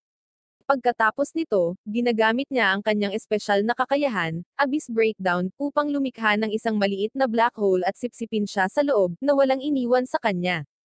Pagkatapos nito, lumabas si Kiryo at umupo sa loob ng kotse kasama ang kanyang kasamahan, habang nakikita nila si Mr. Four Eyes na muling binuhay nang wala ang kanyang mga alaala at kapangyarihan. Sa loob ng sasakyan, kinausap ni Kiryo si Sai at ang kanilang kaibigang fairy na si Lydia tungkol sa Fairy War. Bumalik sa kanilang base, ipinahayag ni Lydia na sa wakas ay natagpuan na nila ang base ng Pharaoh, at ito na ang tamang oras para makapasok sila at durugan sila. Pagkatapos ay nagreklamo si Lydia tungkol sa mga nakatataas na hindi nagpasya tungkol sa pagdurog sa Pharaoh, dahil ang kanilang pangunahing layunin ay wakasan ang Fairy War. Sinabihan siya ni Kiryu na huminto sa paglalaro ng mga taktikang panlilinlang, dahil alam niya na ang tanging dahilan kung bakit nila inihayag sa kanya ang lokasyon ng base ng Pharaoh ay upang sirain niya ang mga ito, at ito ay magiging masyadong maginhawa para sa kanila. Pinaghihinalaan ni Kiryu ang panloob na pag-aaway sa pagitan ng mga fairies, at pagkatapos ay sinabi na hindi niya iniisip na gawin ito, ngunit ayon sa kaugalian ng tao, dapat silang humiling ng maayos at sabihing please. Pagkatapos, lumalakad si Kiryu palabas at pumunta sa dati niyang school para lang huminga. Doon niya nakilala si Jurei, at alam na nating ang sunod na nangyari. Samantala, nakita si Lydia na nakikipag-usap kay Sai tungkol sa kanyang nais na ilayo din si Kiryu sa paraan ng kapahamakan, at sa huli ay sinabi ni Lydia na pupunta siya at sisirain ang Pharaoh kasama ang natitirang bahagi ng koponan nang hindi sinasabi kay Kiryu. Nakikilala rin natin ang iba pang miyembro ng grupo. Kabilang si Yanagi, na may kakayahang ikalat ang kanyang multiple personality disorder sa ibang mga tao. Si Yasano, na may kakayahang lumikha ng mga dimensyon sa pagitan ng mga dimensyon. Si Toki, na may kakayahang sirain ang core ng anumang bagay or sinuman na gamit ang kanyang kutsilyo. Si Natsa, na may kapangyarihang malaman ang lahat tungkol sa kapangyarihan ng iba sa pamamagitan ng pagtingin sa kanila, habang si Sai ay may kapangyarihang ilagay ang iba sa genjutsu, at bigyan sila ng katayuan ng kalituhan mula sa laban sa pamamagitan ng pagtingin nila sa kaliwang mata niya, at maaari rin niyang ibigay ang kakayahang ito sa iba. Sa kanilang lahat na magkakasama, plano nilang lumusob at atakihin ang base sa gabi at sumugod pagkatapos matalo ang ilang kalaban sa gate. Gayunpaman, nang pumasok sila, nakita nilang magulo ang buong lugar at nakita nila ang isang batang babae na nakaupo sa ibabaw ng sirang kapsel. Siya ay tinatawag na Tanaka at kilala bilang sikretong sandata ng grupong Pharaoh. Ginagamit ni Natsa ang kanyang mga kapangyarihan upang tingnan ang kanyang mga kakayahan, at agad na nawala ng malay kapag napagtanto niyang mayroon siyang kapangyarihan ng isang Diyos na hinahayaan siyang lumikha at gumamit ng anumang kakayahan na gusto niya. Tumalon si Tanaka at sinubukang atakihin si Sai, ngunit bago mailunsad ang kanyang kamay sa kanya, dumating si Kiryu sa eksena at hinerangan ang kanyang atake ang kanyang gravity powers. Tinanong siya ni Tanaka kung bakit siya pinipigilan, dahil siya ang nagsabi sa kanya na sirain ang Pharaoh, at sinabi ni Kiryu na hindi sila taga-Pharaoh at talagang bahagi ng kanyang sariling grupo. Lahat sila ay nakatingin na nalilito, at lumabas na si Kiryu ay naunang pumunta sa kanila sa lugar at nakipagkaibigan kay Tanaka sa pamamagitan ng pagbibigay sa kanya ng ilang candy, at pinasali siya sa kanilang grupo bilang pinakabagong miyembro nito. Pagkatapos nito, sinabi ni Kiryu sa kanya na sirain ang grupong Pharaoh, pagkatapos ay sinabi niya sa lahat na siya ay aalis na muna. Sinubukan siyang pigilan ni Sai ngunit napagtanto niya na siya ay talagang nasaktan at dumudugo, kaya binitawan niya nito at sinabihan siya ni Kiryu na manatiling tahimik tungkol dito. Pagkalipas ng ilang linggo, nakita natin na nasaktan ni Kiryu ang kanyang mata sa pamamagitan ng pagtulog habang nakasuot ng contact lens, at pinagbawalan siyang magsuot nito hanggang sa gumaling ito. Nagsimula mag-isip si Kiryu ng mga paraan para mabilis itong gumaling at agad na naisip ang grupo ni Jurei na pinangalanan niyang Birdchild. Nagpa siya si Kiryu na kidnapin ang isa na may kakayahang magpagaling ng iba, ngunit aksidenteng nauwi sa pagkidnap kay Hatuko. Pinagalitan siya ng kanyang mga kaibigan dahil sa kanyang pagkakamali, at hinayaan nila siyang matulog sa isang kama, umaasang darating ang kanyang mga kaibigan upang iligtas siya. Sa kabilang banda, sinabi ni Sayumi sa lahat na bumalik sa Literature Club, at tinawag din nila si Chifuyo. Sinimulan niyang tawagin ang kanilang mga pangalan para sa attendance at sinabing wala si Hatuko, at hindi kumpleto ang Literature Club kapag wala si Hatuko. Para maibalik sa normal ang mga bagay-bagay, ginagamit ni Sayumi ang pangalawang yugto na bersyon ng kanyang kakayahan, ang Route to Origin Ouroboros Circle at ibinalik ang kanilang grupo sa normal sa pamamagitan ng pagtawag kay Hatuko sa kanyang upuan. Gumising si Hatuko at binati ang lahat ng magandang umaga. Sinabi nila sa kanya na halos gabi na, at humingi ng paumanhin si Jurei sa kanya dahil sa sobrang lungkot at pagpapabigat sa kanya sa ganitong paraan. Tumayo din si Tumoyo, at napagtanto ang tensyon at sinabi sa lahat ang tungkol sa pagsisikap niyang maging isang light novel author. Sinabi niya na gusto niyang ilihim ito sa lahat hanggang sa makagawa siya ng ilang makabuluhang resulta, ngunit nalaman ito ni Jurei ng maaga, at ayaw niyang gawing sanhi ito ng anumang problema para sa sinuman. Naiintindihan ito ni Hatuko, at pagkatapos ay hiniling ni Jurei sa kanya na patuloy na maging kaibigan niya, at hinawakan niya ang kamay nito, na sinasabi na mainit ito, tulad noong pagkabata nila kung kailan siya pupunta upang iligtas siya sa tuwing siya ay natatakot sa isang bagay, at nagtatago sa ilalim ng hagdan. Nang bumalik sa normal ang lahat, naglabas si Chifuyo ng isang bag ng chips at hiniling kay Jurei na buksan ito para sa kanya. Nakatayo siya sa ibabaw ng mesa at sinimulan itong hilahin na parang ewan, ngunit pagkatapos ay nagsimulang mag-apoy ang kanyang kamay ng dark flames, at lumalabas na nabuksan na rin niya ang pangalawang yugto ng kanyang sariling kakayahan. Itinaas ni Jurei ang kanyang kamay at pinalabas ang mainit na dark flames sa kisame at nasa sabik, ngunit pagkatapos ay nagsimulang sumigaw sa sakit nang mapagtanto niya na ang kanyang kamay ay nasusunog din. Ngayon, natuwa si Jurei sa kanyang bagong natuklasan na kapangyarihan, at sinabi niyang mage ensayo pa siya ng husto para hindi masunog ang kanyang kamay. Sa wakas ay natapos na rin ni Tomoyo ang pag-draft ng kanyang light novel na ginagawa niya, at ibinigay niya ito kay Jurei para sa ilang feedback. Sinabi ni Jurei na ikalulugod niyang tulungan siya anumang oras, at sinabi ni Tomoyo na sa mga oras na tulad nito, masaya siya na may kaibigang mahilig maglaro ng mga delusional act. Tinutokso niya ito sa pamamagitan ng pagtatanong kung ganoon ba ang dapat niyang sabihin sa isang taong hinihingan niya ng tulong, at nagsimulang humingi ng tawad si Tomoyo. Nagtataka si Jurei kung bakit niya naisip na seryoso siya, at sinabi ni Tomoyo na sa totoo lang, nirerespeto niya talaga siya at iniisip niya na talagang kamangha-mangha siya sa pagiging perseguido sa kanyang mga delusional act sa kabila ng lahat ng paghihirap na kanyang dinanas dahil dito. Sumagot si Jurei sa pagsasabing hindi niya iniisip ang kanyang sarili na matyaga, at sa totoo lang, may pagkakataon noong ikawalong baitang ng kanilang middle school nang naisip niyang makapagtapos sa delusional phase. Ngunit pagkatapos ay nagkaroon siya ng isang pambihirang pakikipagtagpo sa isang batang babae na kapantay niya, or kung hindi ay mas higit pa sa pagsasagawa ng mga delusional act kaysa sa kanyang sarili. Nakasuot siya noon ng puting peluka at tinawag ang kanyang sarili sa masamang pangalan, at nagsimulang mag-flashback si Tomoyo sa kanyang madilim na mga karanasan at sinabihan siyang huminto sa pagsasalita at biglang umalis. Hindi pala niya alam na si Tomoyo talaga ang babaeng iyon. Samantala, pabalik sa silid ni Sai, sina Yasuno at Yanagi ay gumagawa ng ilang security camera footage upang matiyak na walang nakatakas sa kanilang misyon na sirain ang base ng Pharaoh. Lumalabas na isang babae ang nakatakas mula sa pintuan sa likod, at para maitama ang mga bagay, nagpasya silang tanggalin na lang ang file at umaasa na hindi malaman ni Kiryu ang tungkol dito. Makalipas ang ilang araw, magkasamang nag-aaral si Jurei at ang iba para sa kanilang mga pagsusulit.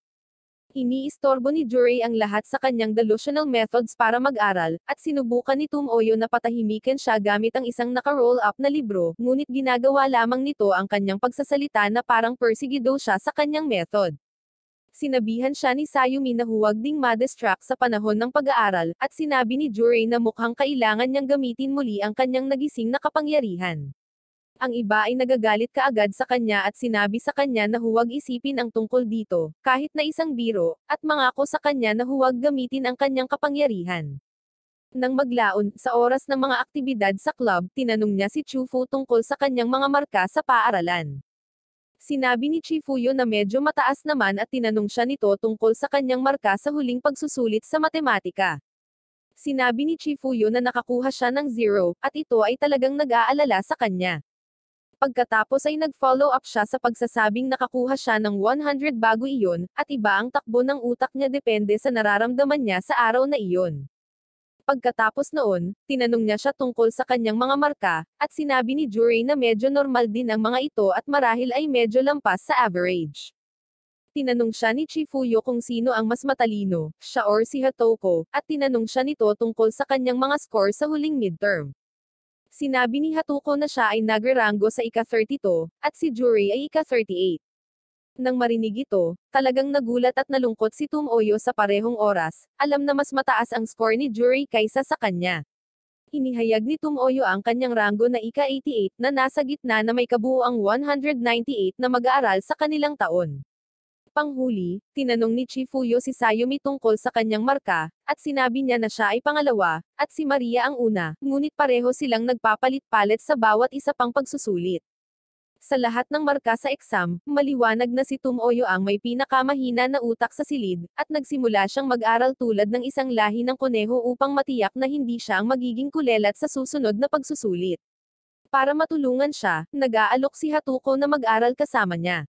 Kinagabihan, pareho silang nakaupo sa isang kafe at nag-aaral, tinanong siya ni Hatuko tungkol sa ilang salita na ginagamit ni Jurei.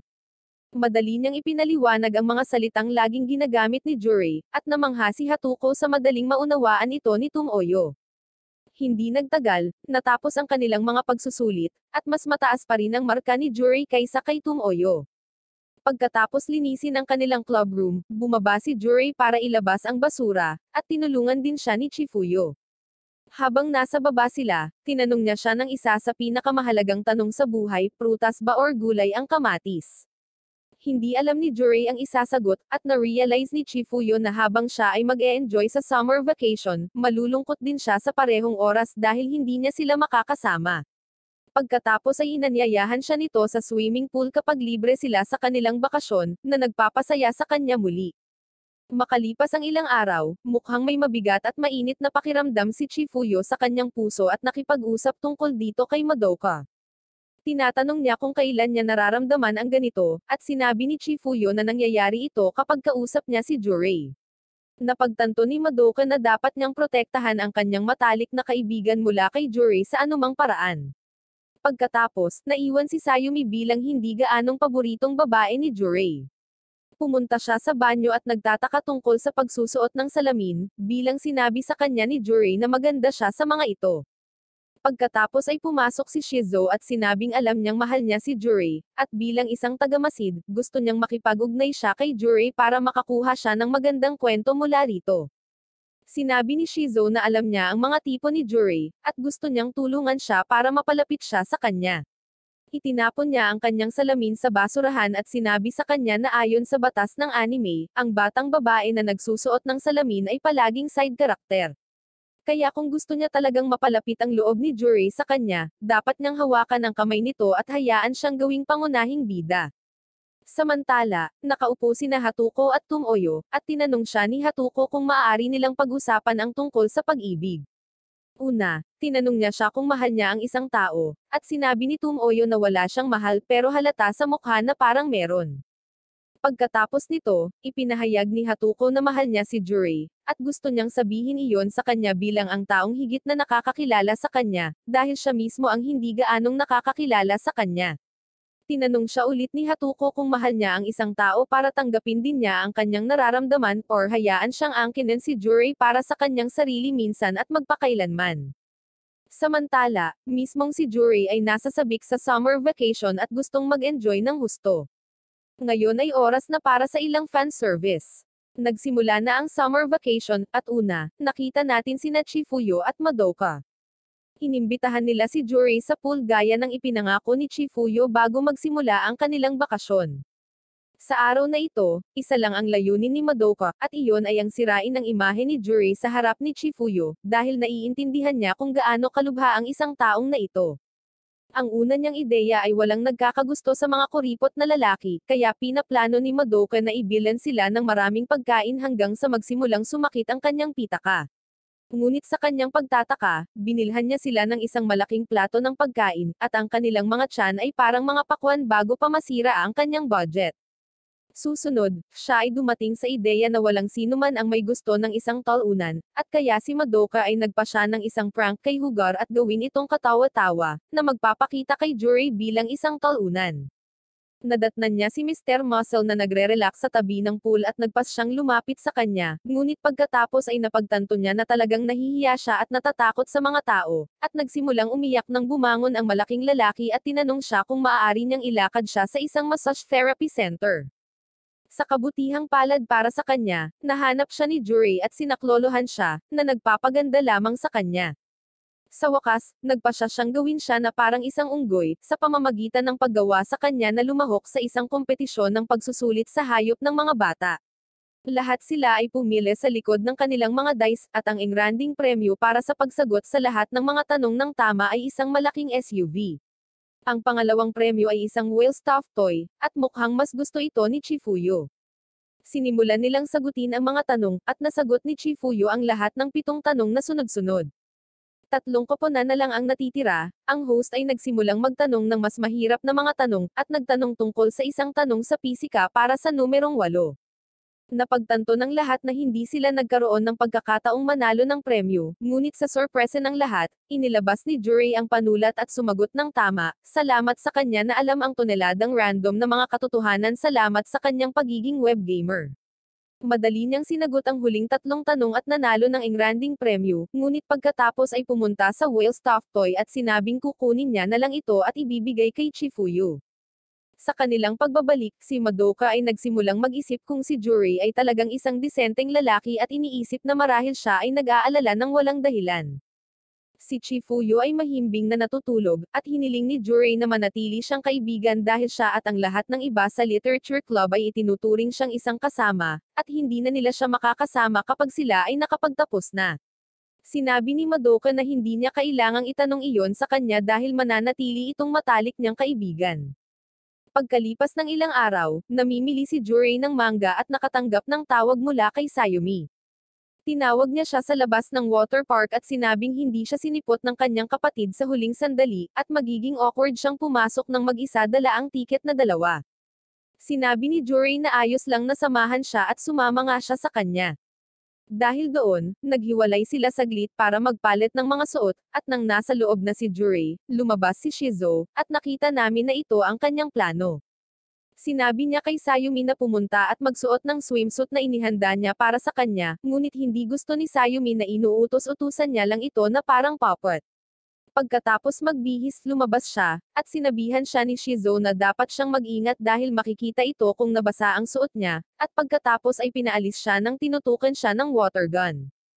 Pagkatapos ay nakipagkita si Sayumi kay Juray, at pinuri niya ito sa pagsasakripisyo sa kanya para sa fan service, at pagkatapos ay hiniling sa kanya na tulungan siyang maging mahusay sa paglangoy. Gayunpaman, ang tanging nasa isip ni Sayumi ay hindi masyadong mabasa ang sarili, at ina-activate niya ang Ultra Instinct para matiyak na siya ay nasa kanyang kondisyon. Nag-warm up sila at naglalaro sa pool, at tumatawid sa iba't ibang obstacle course, ngunit nagawa ni Sayumi na matapos ang lahat ng ito nang hindi nababasa, at pumalakpak ang manonood sa kanya. Ngunit pagkatapos ay dumaan ang isang pares ng mga bata na may dalang water gun at binasa siya, na nagpahiya sa kanya. Tumingin si Sayumi sa ibaba at napagtanto na nagsisinungaling si Shizo tungkol sa pagiging see-through nito, at pagkatapos ay bumalik upang bigyan siya ng suntok. Pagkatapos noon, sinabi ni Sayumi sa kanya na tapos na siya sa pagiging puppet niya at sinabing maglalaro na siya ng patas at pagkatapos ay umalis. Sinabi ni Shizo na sa huli, nabigo siya sa kanyang paraan at nagpa siya na tumawag sa squad para sa tulong. Ang kanyang kasamahan, gayunpaman, ay lumabas na ang babaeng nakatakas sa pagkawasak ng grupong Pharaoh. Ngayon, pagkatapos nito, bumalik si Sayumi at nakipagkita kay Juray, at ginugugol nila ang natitirang bahagi ng araw ng normal bilang magkaibigan na naglalaro sa pool. Kinagabihan, tinawagan ni Tumoyo si Juray at tinanong siya kung libre ba siya kinabukasan. Mayroon siyang 2 tiket sa parehong water park sa kanyang mga kamay, at malinaw kung ano ang gusto nito. Ngunit sinabi sa kanya ni Juray na siya ay pupunta sa isang araw na paglalakbay kasama ang kanyang pamilya, at ito ay isang pinagsamang paglalakbay kasama ang pamilya ni Hatuko. Ngunit pagkatapos nito, siya ay walang gagawin at nagtatanong kung ano ang gusto nitong sabihin sa kanya. Ngunit sinabi ni Tumoyo na hindi ito mahalaga at tinapos ang tawag. Pagkatapos nito, natutulog na si Tumoyo at nanaginip tungkol sa una nilang pagtatagpo ni Juray noong nasa middle school sila. Hindi niya alam na siya iyon dahil nakasuot ito ng puting wig at purple na contact lens. Si Juray ay tila mas mature noon kaysa sa kinikilos niya ngayon, at si Tumoyo ay namamangha sa mga sinasabi noon ni Juray. Isang tanghali ng taglamig, naputol niya ang kadena ng kanyang bisikleta, at lumapit si Juray sa kanya at tinulungan siyang ayusin ito at sinabihan siyang tumigil na sa pag-arte na parang isang delusional na babae. Ngunit sinabi ni Tumoyo sa kanya na ang mga fiction ay talagang umiiral at binangga niya si Juray ng kanyang bisikleta, at silang dalawa ay nag-away. Matapos maramdaman na isa siyang bida sa anime, umalis siya, at iyon ang una nilang pakikipag-ugnayan. Kinaumagahan, bumalik tayo kay Hatuko habang plano niyang ipagtapat ang kanyang nararamdaman sa harap ni Juray. Pumili siya ng magazine at sinusunod ang pinakamahusay na gabay sa pagtatapat ng nararamdaman sa isang minamahal. Bumili siya ng isang cute na swimsuit na isusuot sa beach para sa kanilang paglalakbay, at sinisikap niyang tingnan siya ng higit pa. Medyo binago niya ang kanyang pag-uugali bilang masiyahin, mahiyain, at medyo clumsy, dahil ayon sa mga lalaking nakausap niya yon ang gusto ng mga lalaki. Samantala, si Jury ay nagtataka kung ano ang nangyari sa kanya at pinatrabaho siya ng kanyang kapatid na babae tulad ng lalaking alipin. Pagkatapos noon, niyaya niya itong maglaro ng beach volleyball at sinasadyang matamaan siya sa kanyang mukha. Habang nagtataka kayong lahat kung anong uri ng contradiction iyon, lumipat tayo sa susunod niyang plano, na magpalagay siya ng sunscreen sa kanya. Humiga siya at tumawag sa kanya para humingi ng tulong, ngunit walang laman ang sunscreen tube, kaya nagpa siya si Hatuko na isagawa ang plan B. Tumayo siya at hiniling na habulin siya nito, ngunit tumanggi si Juray na gawin iyon dahil parang pambata masyado, at nahihiya siyang makita ito ng ibang tao. Pinilit niya ito na may luha sa kanyang mga mata at pinilit itong habulin pa rin siya, at nakalimutan na kailangan niyang hayaan siyang gawin ito, at ito ay naging isang mahabang karera. Sa kalaunan, huminto sila sa likod ng ilang mga bato na walang tao sa paligid, habang siya ay pupunta na para sa huling hakbang ng pagyakap sa kanya at pagtatapat ng kanyang damdamin, ngunit nahuhulog siya sa kanya dahil nahihilo siya sa lahat ng pagtakbo na ginawa nila sa ilalim ng araw. Kalaunan ng gabing iyon, umupo si Hatuko sa tabi niya at humingi ng paumanhin sa ginawa niyang kakaiba buong araw. Sinabi ni Hatuko sa kanya na may ginawa siyang masama kay Tumoyo at talagang nalulungkot siya tungkol dito. Sinabi sa kanya ni Juray na bilang mga tao, sila ay masama kung minsan, ngunit ito ay ganap na ayos lang hanggat napagtanto nila ang mga pagkakamali at gumawa ng mga pagbabago. Pagkatapos ay sinabi ni Hatuko sa kanya na matagal na silang magkaibigan at tinanong siya kung lumipat sila sa iba't ibang mga kolehiyo at maaaring lumipat ng mga lungsod, titigil ba sila sa pagiging magkaibigan. Tumingin si Juray sa kanya at tinanong siya kung naaalala niya ang oras na nakatayo siya sa labas ng kanyang bahay sa ulan. Sinabi niya sa kanya na sa kanyang buhay ay maraming beses na siyang napunta sa mga masasamang sitwasyon, ngunit ang pagkakaroon nito sa tabi niya ay palaging ginagawang mas madali para sa kanya na bumangon at magpatuloy sa pagsulong. Sinabi ni Juray sa kanya na gaano man sila kalayo or gaano katagal na hindi magkita, palagi siyang magiging espesyal sa kanya, at hindi sila titigil sa pagiging malapit na magkaibigan.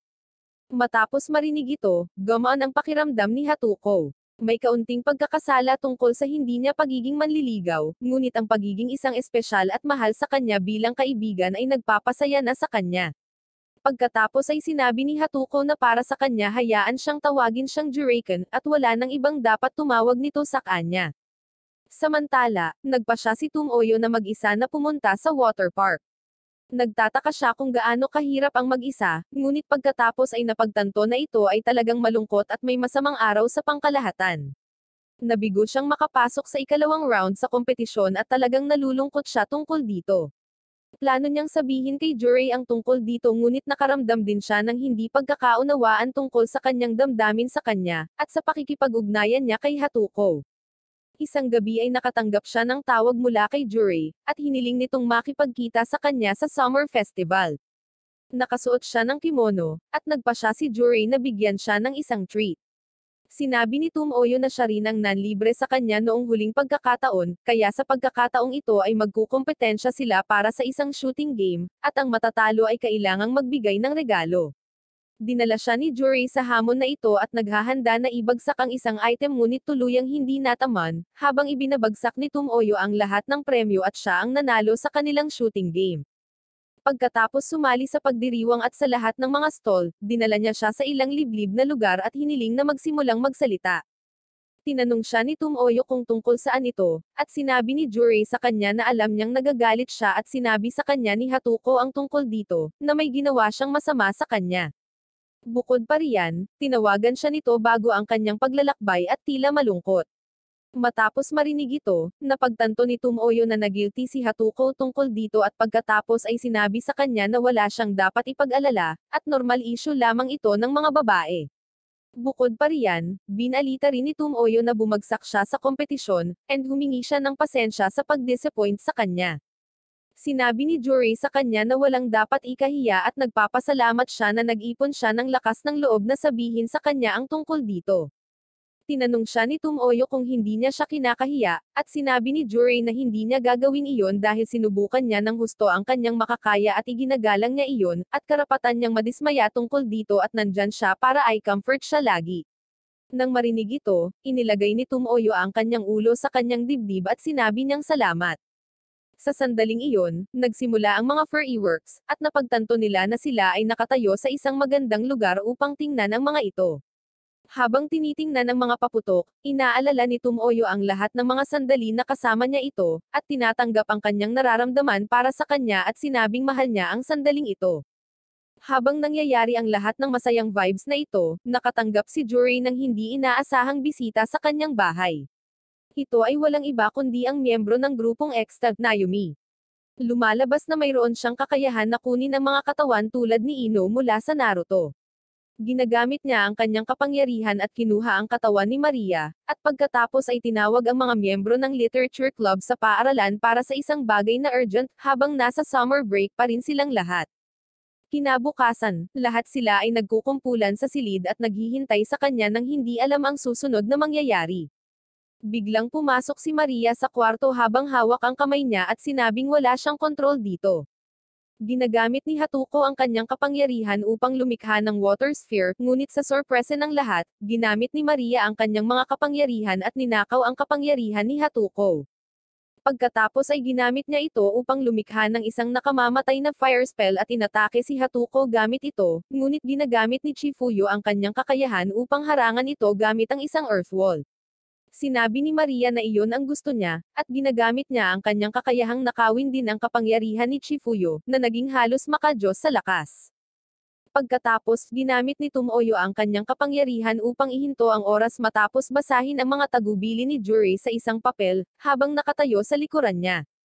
Pagkatapos ay kinaladkad niya silang lahat sa labas ng paaralan at nagpasya silang magtago sa loob ng isang karaoke room.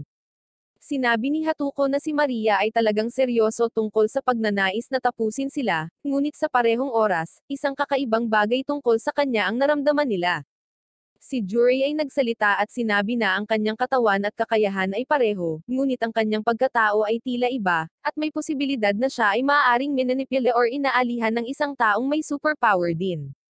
Pagkatapos ay sinabi niya na sila mismo ang magtatanong sa kanya tungkol dito at tinawagan siya gamit ang telepono ni Maria.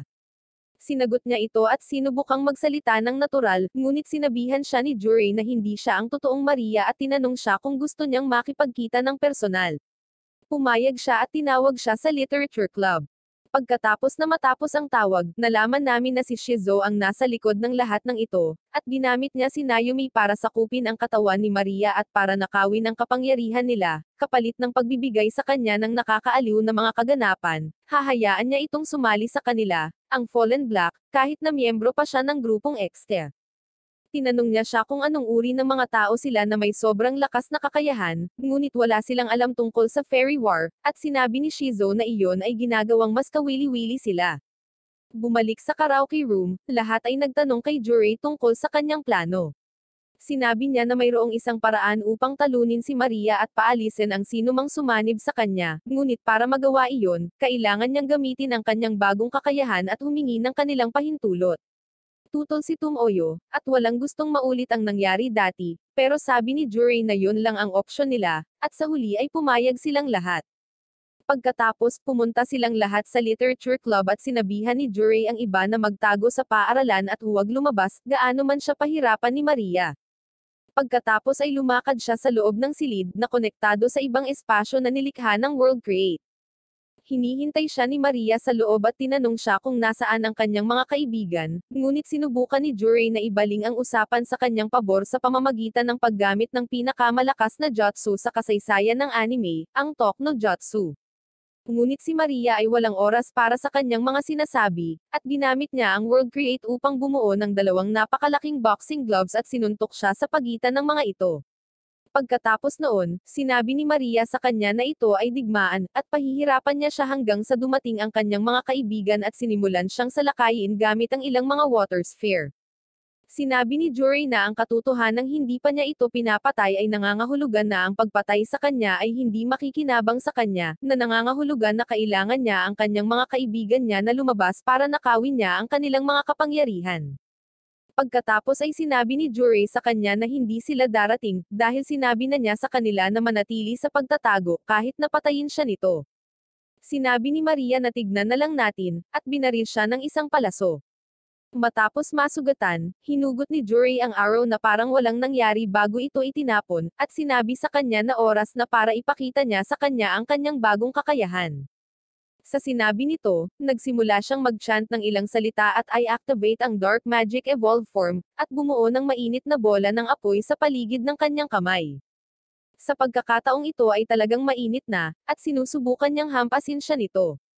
Nagtataka si Maria kung tungkol saan ito at kung paano lumakas ang kanyang kakayahan, ngunit nagpa siya na magtaka tungkol dito sa ibang pagkakataon at ninakaw ito para sa kanyang sarili. Gayunpaman, sa pagtataka ni Maria, kahit na matapos itong nakawin, ang apoy ay hindi napupunta sa kanyang kamay, at iniisip niya kung nabigo siya. Para subukan ito, itinatakda niya ang sarili niyang kamay sa dark flame. Nagtataka siya kung ano ang nangyayari, ngunit nagsimulang mag-apoy ang kanyang kamay. Nagsimulang tumawa si Jure, at sinabi sa kanya na ang kanyang bagong kakayahan ay nagiging apoy ng isang Dark Evolved Flame na ninakaw niya mula kay Sasuke at Itachi, ngunit wala pa rin itong silbi dahil sinusunog din siya nito, at walang paraan upang maalis ang mga ito. Naiisip ni Jure ang sandali noong una niyang na-awakened ang kanyang evolved powers habang binubuksan ng isang bag ng chips para kay Chifuyo, at sinubukan nilang patayin ng apoy sa pamamagitan ng paggamit ng yellow carbon dioxide gamit ang kapangyarihan ni Chifuyo at Hatuko, ngunit hindi ito gumana. Sa huli, inutusan ni Sayumi si Chifuyo na gumawa ng maliit na gelatin para putulin ang nasusunog niyang kamay, at pagkatapos ay gamitin ang sarili niyang kapangyarihan para ibalik ito sa orihinal nitong anyo. Pagkatapos noon, ipinangako nila sa kanya na hinding-hindi na niya gagamitin ang kanyang bagong kakayahan kailanman. Sa bagong nahanap na impormasyong ito tungkol sa kanyang mas walang kwentang kakayahan, naging balisa si Maria at sinubukan niyang pigilan ang kanyang sarili sa pagkasunog, ngunit sinabi sa kanya ni Jure na ang tanging paraan para magawa niya ito ay sa pamamagitan ng pagbibigay sa iba ng kanilang kapangyarihan, at ibalik ang tunay na Maria pabalik. Hindi kinaya ni Maria ang sakit at inalis niya ang kanyang spell, at ibinalik nito ang tunay na Maria sa kanyang katinoan. Nagising siya sa isang nasusunog na kamay, at isang hamak na lalaki na nakatayo sa harap niya sa gitna ng kawalan at nagsimulang magpanik. Pero sinampal siya ni Jure sa mukha para pakalmayin siya at sa kaniyakap. Sinabi niya sa kanya na magtiwala sa kanya at hilingin sa kanya na ibalik sa iba ang kanilang mga kapangyarihan, at pagkatapos ay tumakbo silang dalawa at pinutol ang kanilang mga kamay gamit ang gelatin, at ipanumbalik kay Sayumi ang mga ito gamit ang kanyang kakayahan. Sa kabilang banda, tinawag ito ni Nayumi na beginner's luck at sinabing hindi sila makakatakas sa susunod. Sinabi ni Shizo na wala nang susunod at itinuro si Kiryu na nakatayo sa likuran nila. Ginamit ni Kiryu ang kanyang kapangyarihan at natalo si Nayumi sa isang iglap, at pinaalis siya sa digmaan, at pagkatapos ay binalaan si Shizo. Sinabi niya sa kanya na sumusobra na niya sa kanyang mga laro sa pagkakataong ito, at hindi na niya dapat subukang muli ang anumang bagay laban sa grupo ni Jure, or kung hindi ay tatapusin din niya ito. Pagkatapos nito, lumayo si Kiryu, na sinasabi na pinakamahusay na panatilihin ang pinakamahusay na laban para sa huli. Bumalik sa bahay ni Maria, kinausap siya ni Sayumi tungkol sa nangyari, at sinabi niya sa kanya ang tungkol sa pagdalaw ng isang nasa adult na babae, at malamang na sinapian siya noong panahong iyon. Ang kanyang tunay na isip ay walang alaala sa mga nangyari matapos maposes at natutulog sa nakalipas na 2 araw. Sinabi ni Maria na mahaba pa ang mararating niya bilang isang ability wielder kung madali lang siyang masasaniban ng isang tao, at nagpasalamat sa pagligtas sa kanya. Sinabi sa kanya ni Sayumi na kung gusto niyang pasalamatan ang sinuman, si Jure dapat iyon dahil nagsusumikap siya ng husto, at tinanong siya ni Maria kung bakit ginawa niya ang bagay na yun para sa kanya. Kaya sinabi ni Sayumi na tinuturing siya ni Jure bilang isang kaibigan, tulad ng pag-iisip niya sa iba pang miyembro ng literature club na kanyang mga kaibigan din, at tulad ng ginawa niya para sa kanilang lahat, naisip din niya ang kanyang kapangyarihan. Kaya naman nakaisip siya ng lohikal na solusyon na may kalmadong pag-iisip. Pagkatapos ay sinabi ni Sayumi sa kanya na kung mangyayari ito muli, malamang na magtiwala siya muli sa kanya. Nang marinig ito, sinabi ni Maria na mukhang nakakagawa rin ng mga kalokohan ang perfectionist na si Sayumi, at tinatawag niya itong karibal sa pag-ibig. Samantala, lumabas sina Hatuko at Tumoyo para bumili ng ilang libro ng magkasama, at nagmumungkahi si Tumoyo ng magandang libro sa kanya bilang isang baguhan. Umupo silang dalawa at nag-usap tungkol sa mahihirap na rekomendasyon ni Jurei, at sa huli ay ipinagtapat ni Tumoyo na mahal niya si Jurei at humingi ng tawad kay Hatuko para dito. Sinabi ni Hatuko na lahat ng ito ay patas na laro at magkaibigan pa rin sila, at walang magbabago doon. Bukod pa riyan, magkaribal na sila sa pag-ibig simula ngayon. Sa lahat ng maluwag na pagtatapos na ito, nakipagkita si Jurei kay Chifuyo sa isang katapusan ng linggo at sinabihan siyang mag-ingat sa kanyang kapangyarihan. Sinabi niya sa kanya na malapit na silang magtapos at nais niyang tandaan niya na ang mga kapangyarihan ay hindi para gamitin sa kasamaan, at hindi rin ginagamit para sa kabutihan. Ang mga ito ay mga superpower na mukhang astig, at iyon lang ang kailangan nila, at hindi niya dapat pasanin ang sarili sa anumang bagay tungkol dito. Pagkatapos nito, nagsama-sama ulit silang lahat at ipagpatuloy ang kanilang summer break.